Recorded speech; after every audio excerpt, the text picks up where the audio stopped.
Well, today we're looking at the Jeep Wrangler. This is the Unlimited, the four-door version, and it's the 75th anniversary edition. 1941 is when Jeep started. That was a full 7 years before Land Rover and long before the G-Wagon from Mercedes in 1979. The original SUV, the original 4x4, it was made famous around the world because of its involvement in the Second World War, and it still is here today as an icon of American manufacturing. This grille is one of the most recognizable features of any car on the road. And I'm going to tell you something right now that you probably don't know, and it could blow your mind a little bit.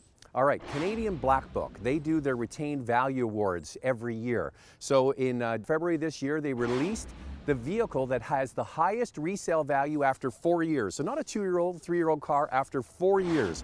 The Jeep Wrangler has the best resale value of any vehicle sold in Canada. After 4 years, it retains 79% of its original value, almost 80% of its value. You can drive one of these for a few years, trade it in, or sell it privately, and you're not going to lose much money. That's why this vehicle makes such a great value equation for some people. Well, the Jeep Wrangler can be ordered with a soft top or this hard top. I really do like the hard top with the Freedom panels that come out. It's called a Freedom top.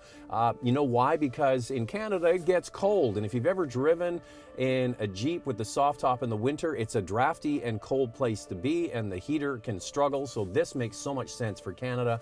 Around the back, the tailgate swings out to the roadside, not to the curb side, which is a problem getting, say, a dog in or out of the back. It's going to have to jump out. Inside, up front, I would say it's pretty good. There's still a lot of hard plastic here. It's the head unit I'm having trouble with. It took like several steps through voice commands to get it to pair with your phone. That's sort of old and clunky. All the buttons and switches are big and easy to use, the big grab handle there. So up front it's quite comfortable. These are sort of an aftermarket thing that dangle down right in your eye line. I'd get rid of those if I own this vehicle. Now the biggest issue I have with this truck is the back seat. It's more like a church pew. You sit very upright. It's not that comfortable. Anybody who has to spend some time back there isn't going to like it, especially for long trips. So they could invest in a better seat system in the back to make it more comfortable. The front seats, I must say, are quite comfortable. Let's take it for a drive. Jeep is unique, and we'll tell you why. You know what I hear a lot from people? There are no interesting cars anymore. Everything looks the same.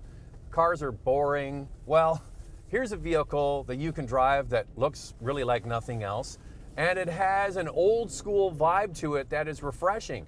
Another thing I hear is there are no more manual transmissions. Well, this Jeep is available with a 6-speed manual, which has been a lot of fun to use, or only a 5-speed automatic. It must have to do with the gearing for off-road, but I'm not sure why they don't put a 6-speed automatic in.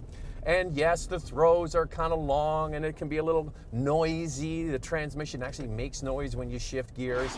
And you know what? It's been a few years since I've driven a Wrangler, and they seem to have worked on the suspension. It doesn't seem as choppy and bumpy as I remember. It could also be my memory of it, but it's actually been quite fun to drive, even on bumpy city streets. Nothing really gets in your way. You want to go over something? Sure, go for it. So it's the 3.6-liter Pentastar V6 that has been a real workhorse for Chrysler. It's won many awards. It's proven to be fairly reliable. 285 horsepower and 260 pound-feet of torque. And with the gearing of the manual transmission, it gets away, and you can short shift it. It's got good bottom end torque. You don't have to kill it. But once again, really think about whether you want to have a soft top or a hard top, because it can get noisy with just the soft top.